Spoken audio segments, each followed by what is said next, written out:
Assalamualaikum warahmatullahi wabarakatuh. Halo sahabat Sejuta Kisah. Semoga Anda masih tetap setia bersama kami, channel yang setiap hari selalu menyuguhkan cerita-cerita misteri yang menarik. Dan kali ini kami masih akan melanjutkan sebuah kisah misteri yang berjudul Pesugihan Das Wedhus Part 2. Tut. Nampak handphone Ustadz Rohim sedang melakukan panggilan kepada seseorang. Assalamualaikum. Halo Baju. Punten, ini Rohim. Sapa Ustadz Rohim pada Abah Sumarjo.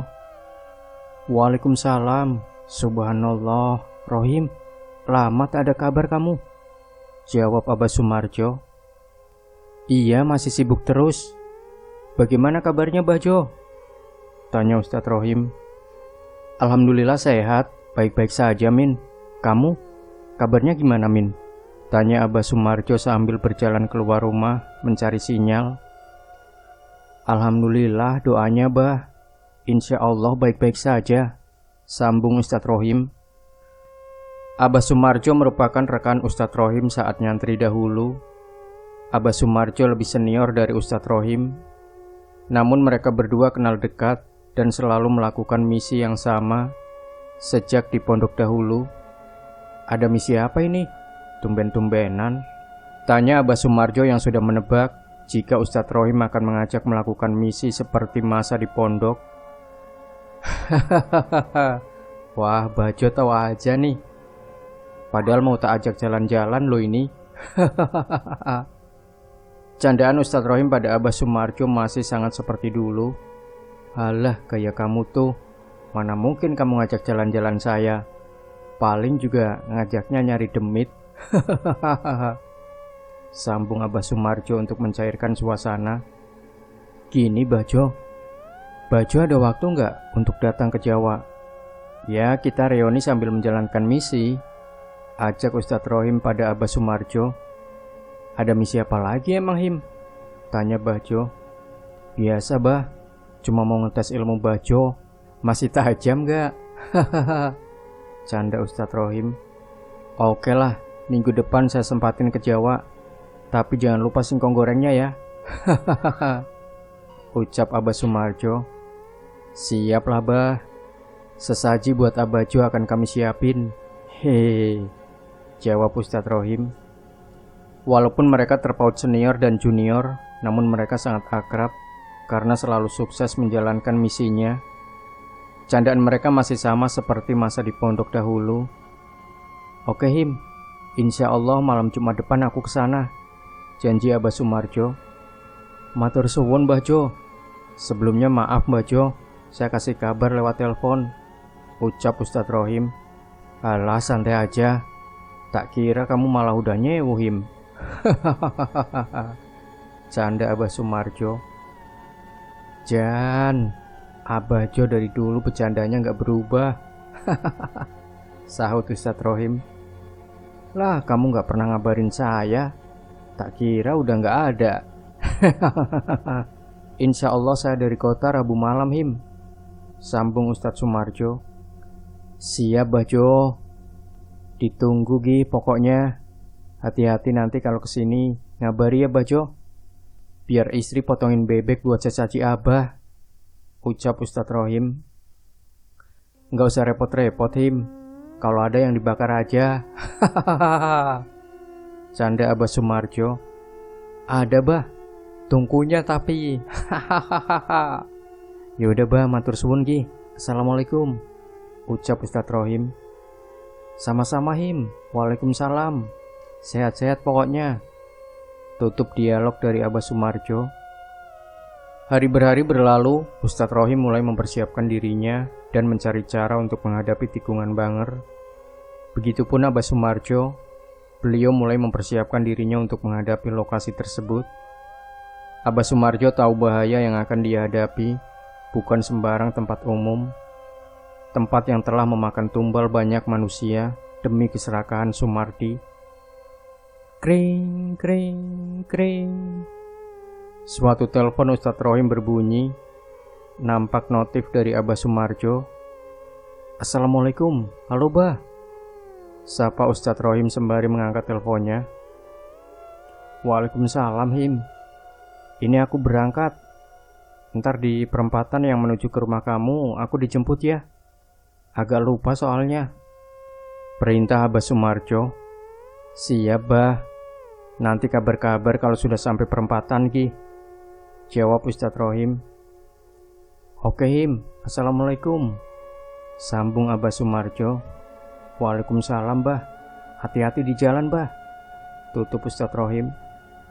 Setelah mendapat kabar bahwa Abah Sumarjo akan datang ke desa, Ustadz Rohim mengabari Pak RT melalui teleponnya. Assalamualaikum Pak RT. Nanti malam kamu bisa datang ke rumah tidak? Tanya Ustadz Rohim. Waalaikumsalam. Jam berapa Kang Rohim? Jawab Imin. Ya sekitar jam 11-an. Ini temanku mau main ke rumah. Temanin aku ya. Nanti tak kenalkan sambil bincang-bincang masalah kemarin. Ucap Ustadz Rohim. Siap Kang.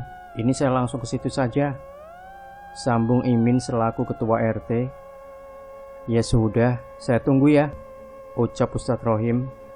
Sip Kang. Waalaikumsalam. Tutup Imin. Setelah mereka berdua menutup teleponnya, Ustadz Rohim bergegas merapikan rumahnya untuk menerima tamu. Selang beberapa menit, ketokan pintu rumah terdengar. Tok tok tok. Assalamualaikum Kang. Ya, jelas itu suara Imin. Suara yang khas Pak RT yang sangat bertanggung jawab ini. Imin merupakan Pak RT yang Ustadz Rohim kagumi karena kecekatannya mengurus masalah desanya. Hampir semua kepentingan desanya Imin pikirkan. Waalaikumsalam Min. Silakan masuk. Jawab Ustadz Rohim. Ini sudah sampai di mana Kang tamunya? Tanya Imin. Kurang paham Min. Ya perkiraan jam 11-an sudah sampai sini. Sambung Ustadz Rohim. Tamu dari mana Kang? Tanya Imin. Ini tamu dari jauh. Beliau teman lama saat di pesantren. Jaduknya tidak main-main Min. Jawab Ustadz Rohim. Ini ngeri. Nanti saya harus belajar sama dia. Ucap Imin. Malam semakin malam. Di sela-sela perbincangan mereka, tiba-tiba telepon Ustadz Rohim berdering. Panggilan masuk dari Abah Sumarjo. Assalamualaikum Him. Saya sudah sampai di perempatan nih. Ucap Abah Sumarjo. Waalaikumsalam bah. Lah kok cepet banget? Jawab Ustadz Rohim. Cepet gundulmu. Bokongku ini loh sampai pedas. Celetuk Abah Sumarjo yang masih menyempatkan bercanda. Siap bah. Ini saya susul bareng teman saya. Sambung Ustadz Rohim. Oke ditunggu. Assalamualaikum. Waalaikumsalam bah. Tutup Ustadz Rohim. Ustadz Rohim dan Imin segera bergegas ke perempatan untuk menyusul Abah Rohim. Sesampainya di perempatan, nampak mobil putih dengan 2 orang pengendara di dalamnya. Ya, jelas. Di dalam mobil terlihat Abah Sumarjo bersama satu santrinya sedang menunggu. Ustadz Rohim dan Imin bergegas menghampirinya. Assalamualaikum Bajo, ini Rohim. Ucap Rohim mengetuk kaca mobil Abah Sumarjo. Waalaikumsalam. Subhanallah. Baru saja mau aku telepon ulang. Tiba-tiba udah sampai aja. Pakai ilmu apa kamu? Sambung Abah Sumarjo. Pakai ajian gaspol remblong bah. Aku tahu abah gak suka nunggu. Makanya bahaya kalau telat. Bisa ngamuk. Canda Ustadz Rohim. Jan, candaanmu dari dulu gak berubah Him. Sambung Abah Sumarjo. Sudah, ngobrolnya di rumah saja bah. Udah tak siapin bebek dengkek. Ucap Rohim. Ngeri. Bebek dengkek beneran gak nih? Ya udah yuk. Tanya Abah Sumarjo sambil menyalakan mobilnya lagi. Mereka melakukan perjalanan menuju rumah Ustadz Rohim.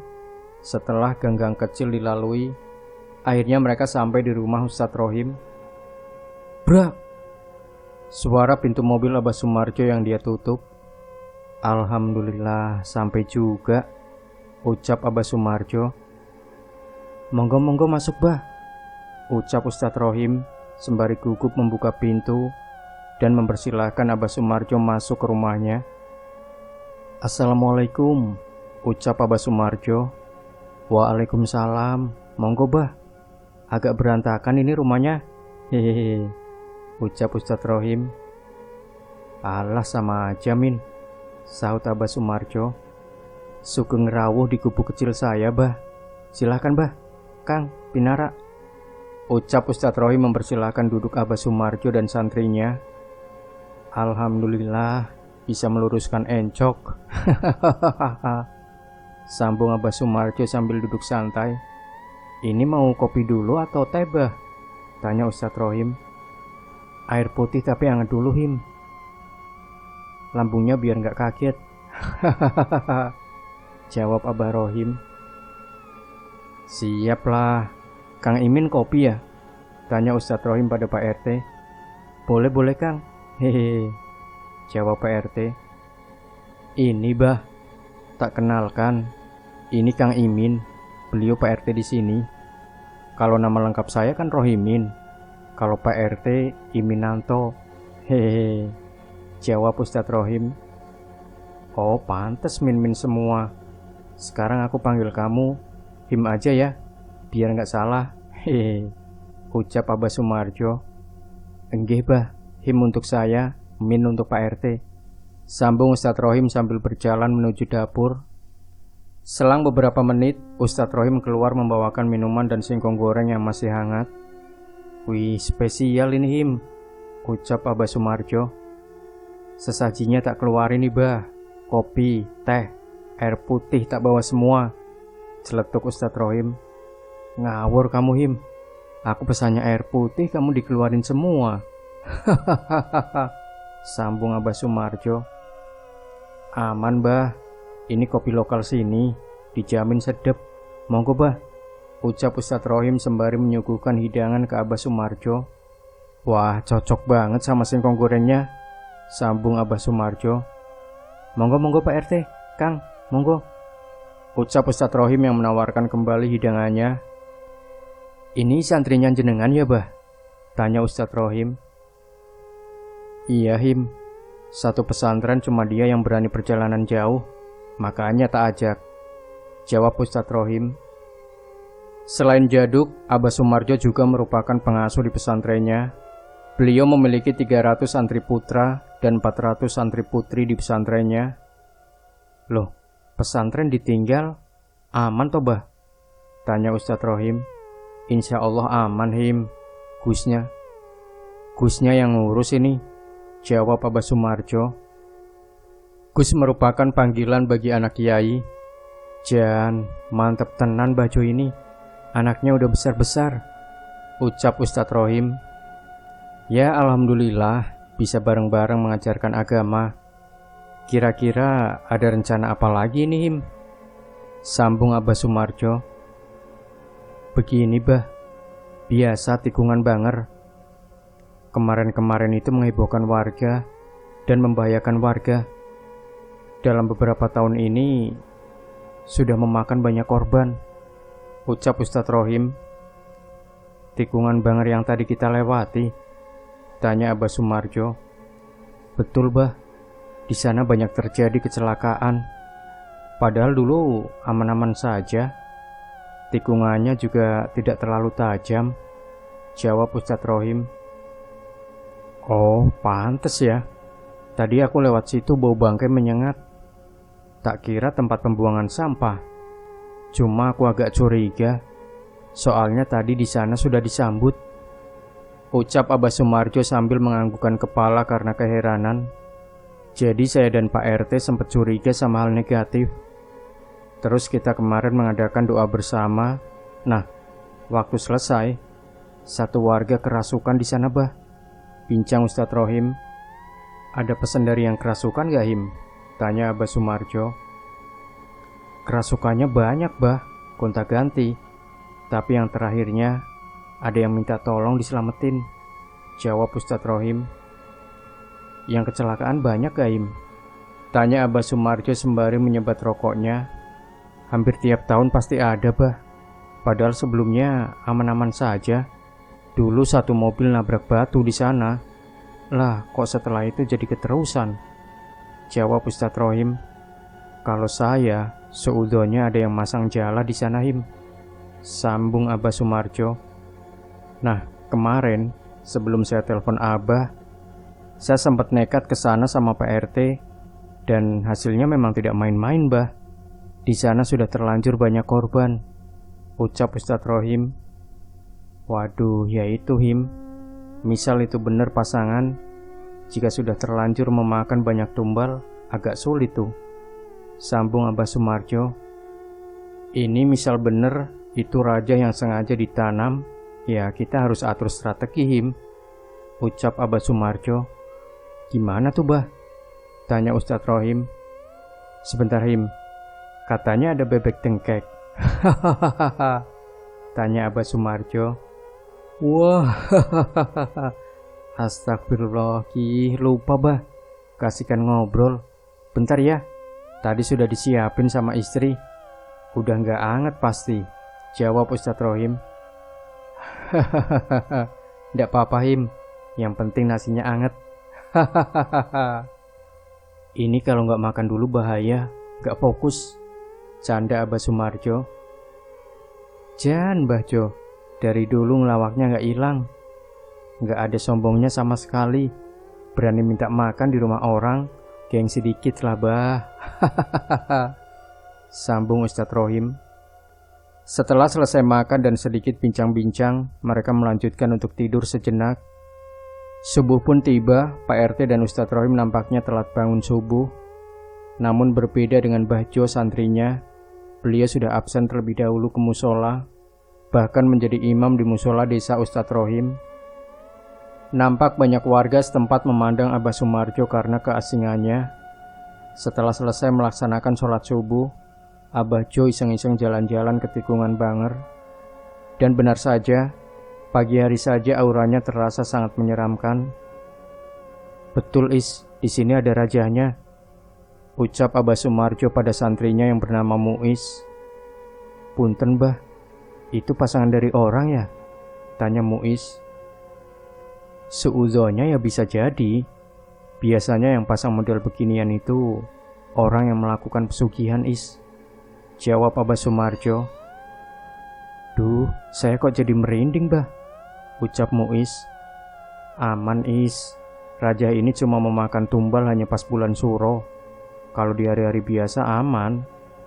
Ucap Abah Sumarjo untuk menenangkan Muiz. Kok ada, Bah, ya orang yang kejam melakukan hal seperti itu demi harta?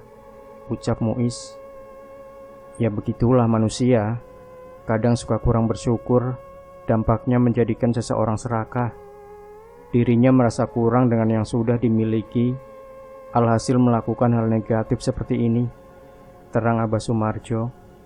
Astagfirullah, ucap Muiz. Ya, kamu kalau nanti sukses punya rezeki banyak, jangan lupa sama yang memberi rizki. Hidup susah itu cobaan. Kaya raya juga cobaan, Is. Kadang seseorang diuji dengan kemiskinan, kadang juga diuji dengan hartanya. Jangan sampai kamu mengejar harta dengan cara negatif seperti ini. Diuji kemiskinan berarti kamu harus sabar. Diuji kekayaan berarti kamu harus bersyukur. Jangan nanti kaya raya terus buat beli hal yang haram. Terang Abah Sumarjo sembari mengingatkan santrinya. Iya, Bah, doakan saya, sahut Muiz. Yuk pulang ke Ustadz Rohim. Kasian, pasti dia mencari kita, ajak Abah Sumarjo. Abah Sumarjo kembali ke rumah Ustadz Rohim. Dan benar saja Ustadz Rohim mencari Abah Sumarjo sampai ke rumah-rumah warga. Assalamualaikum, ucap Abah Sumarjo sambil membuka pintu rumah Ustadz Rohim. Waalaikumsalam. Ya Allah, tak cari kemana-mana padahal. Dari mana aja, Bah? Tanya Ustadz Rohim. Lah, kamu sebuahnya kesiangan. Kasian lo jamaahnya nungguin, terang Abah Sumarjo. Baru kali ini, Bah, hilaf. Sengaja biar Bajo yang imamin, sambung Ustadz Rohim. Dasar Ustadz ndeblek, ucap Mbah Sumarjo. Habis jalan-jalan dari mana, Bah? Tanya Ustadz Rohim. Saya habis dari tikungan Banger. Bener-bener serem juga, Him. Udah seperti kerajaan tuh tempat. Jawab Abah Sumarjo. Awal mulanya gimana, Bah? Tanya Ustadz Rohim. Itu sepertinya memang ada yang pasang, Him. Itu kalau kita ambil rajahnya, seperti kita ngambil sarang tawon. Ibaratnya sudah seperti rumah mereka. Banyak banget penghuninya. Jawab Abah Sumarjo. Astagfirullah, ngeri juga ini. Harus bisa ngatur strategi. Ucap Ustadz Rohim. Strateginya ini kita harus pindahin anak buahnya dulu. Di sini ada tempat yang jauh dari warga tidak? Tanya Abah Sumarjo. Nggak ada, Bah. Rawan juga kalau di kampung. Banyak orang-orang petani di sini. Jawab Ustadz Rohim. Ya udah, jalan satu-satunya kita bakar semua. Cuma kita perlu tenaga ekstra. Nanti 4 orang ini kita bareng-bareng ke sana. Kita wirid di sana bersama Ustadz Rohim. Ustadz Rohim sama saya yang mediasi ke mereka. Ucap Abah Sumarjo. Siap, Bah. Jawab Ustadz Rohim. Kamu lawan anak buahnya, saya yang bosnya. Pak RT sama Muiz baca wiridnya. Nanti habis duhur kita bikin benteng diri dulu. Terang Abah Sumarjo. Oke, Bah. Pagi ini kita sarapan, habis itu luangkan waktu untuk tidur. Sambung Ustadz Rohim. Mereka mulai merebahkan tubuhnya dan Pak RT menyempatkan untuk pulang terlebih dahulu. Namun berbeda dengan Abah Sumarjo, nampaknya Abah Sumarjo sedang melakukan sebuah wirid dengan air putih di hadapnya. Ya, jelas itu senjata andalan Abah Sumarjo ketika berburu demit. Air putih yang diwiridkan akan menjadi senjata bagi makhluk gaib. Adzan duhur berkumandang, mereka melakukan jamaah sholat duhur, lalu dilanjut dengan wirid khusus pada siang ini. Ya, ini merupakan wirid khusus untuk membentengi diri dari makhluk gaib. Hampir ribuan wirid itu dilantunkan karena Abah tahu bahaya yang akan dihadapinya. Air putih yang ada di hadapan Abah Sumarjo diberikan ke Ustadz Rohim, Pak RT dan Muiz. Mereka meminum 1 teguk dan membasuhkan ke seluruh wajahnya. Ini silahkan diminum. Sebelum minum baca syahadat, istighfar, sholawat tanpa nafas ya. Ucap Abah Sumarjo. Mereka melakukan perintah Abah Sumarjo satu persatu bergantian meminum air dari Abah Sumarjo. Nanti habis isya, kita langsung ke lokasi. Nanti setiap orang yang melihat situasi, diusahakan jangan panik. Tetap tenang dan ikuti instruksi. Terang Abah Sumarjo. Senja telah tiba, sholat maghrib mereka laksanakan. Abah Sumarjo dan Ustadz Rohim melakukan wirid lebih lama dari biasanya. Mereka melakukannya sampai waktu isya. Setelah selesai mereka melakukan persiapan dan langsung pergi ke lokasi tikungan Banger. Bismillah, ucap Abah Sumarjo sembari turun dari mobil setelah sampai lokasi. Sepi, benar-benar sepi. Setelah beredarnya berita horor dan sering memakan korban, kini tikungan Banger jarang dilewati saat malam hari. Bahkan tak ada satupun yang berani melewati tikungan tersebut. Semua baca sholawat ya, jangan sampai berhenti. Di sini ramai sekali soalnya. Terang Abah Sumarjo. Mereka menuju ke batu hitam besar yang menjadi pusat perhatian Abah Sumarjo. Astagfirullah, ya Allah. Tiba-tiba Muiz berteriak ketakutan. Muiz menutup matanya sembari memegang Abah Sumarjo. Tenang Is, sholawat terus pokoknya. Insya Allah aman. Biar kamu lihat yang aslinya, jangan hanya di TV. Canda Abah Sumarjo sembari menenangkan Muiz yang ketakutan karena baru pertama kali melihat wujud asli penghuni tikungan Banger. Mereka mulai melakukan wirid di sekitar batu tikungan Banger. Beberapa penampakan mulai berseliweran menghampiri mereka. Hantu tanpa kepala menjadi penampakan tersering di sana. Sedang usuknya wirid, tiba-tiba ada masalah dengan Pak RT. Pak RT muntah-muntah tanpa sebab. Astagfirullah, ya Allah. Bau apa ini? Ucap Pak RT. Yang tenang, fokus salawat semua pokoknya. Terang Abah Sumarjo. Abah Sumarjo mulai mendeteksi keberadaan raja yang ditanam seseorang di bawah batu tersebut. Tidak dalam, namun sulit mencabutnya. Tangan Abah Sumarjo meraba ke tanah yang dicurigai terdapat rajahnya. Namun Abah Sumarjo kembali mundur, duduk bersila. "Him, siap-siap, sebentar lagi mulai," perintah Abah Sumarjo pada Rohim. "Siap, Bah," jawab Ustadz Rohim. "Pak RT sama Muiz baca sholawat terus ya. Misal melihat ada yang mau mendekat ke sini, Pak RT sama Muiz bisa langsung baca La haula wala quwata illa billahil aliyil adzim sebanyak-banyaknya," terang Abah Sumarjo. Ustadz Rohim dan Abah Sumarjo sepertinya melakukan hal yang sama. Mereka duduk bersila tanpa ada gerakan sama sekali. Iya benar, mereka memisahkan diri dari raganya. Ustadz Rohim dan Abah Sumarjo masuk ke istana batu tersebut. Ustadz Rohim melawan ratusan demit yang ada di istana batu tikungan Banger. Sementara Abah Sumarjo melawan raja dari istana tersebut. Nampak ilmu putih beradu dengan ilmu hitam. Nampak sangat mudah Ustadz Rohim membakar semua anak buah dari istana tersebut. Pocong manusia tanpa kepala, banaspati, genderuwo, mudah saja dibakar oleh Ustadz Rohim. Namun anehnya, di istana tersebut nampak seorang kakek tua yang menjadi pengikut Raja Jin tersebut. Mirip seperti Mbah Dukun menggunakan belangkon dan memikul tas karung goni dengan tongkatnya. "Saya minta kamu gak usah ikut campur," ucap kakek tua mengancam Ustadz Rohim. "Kamu siapa?" "Kamu itu yang bikin perkara di sini," jawab Ustadz Rohim. "Kamu gak perlu tahu. Kalau kamu ikut campur, kamu harus mati," ucap kakek tersebut sambil melemparkan semacam keris ke arah Ustadz Rohim. Namun mudah saja Ustadz Rohim membakar keris tersebut. "Kurang ajar. Kamu berani-berani sama pengusaha semawur rojo demit sealas ini," ucap kakek itu. Nah, sahabat sejuta kisah, bagaimanakah kelanjutan dari sebuah kisah misteri yang berjudul Pesugihan Dasberdus bagian ketiga? Pastikan Anda tidak melewatkannya. Dan jangan lupa tinggalkan komentar Anda, like, share video ini, subscribe channel Sejuta Kisah, dan kembali nantikan cerita-cerita misteri terbaru dari kami. Wassalamualaikum warahmatullahi wabarakatuh.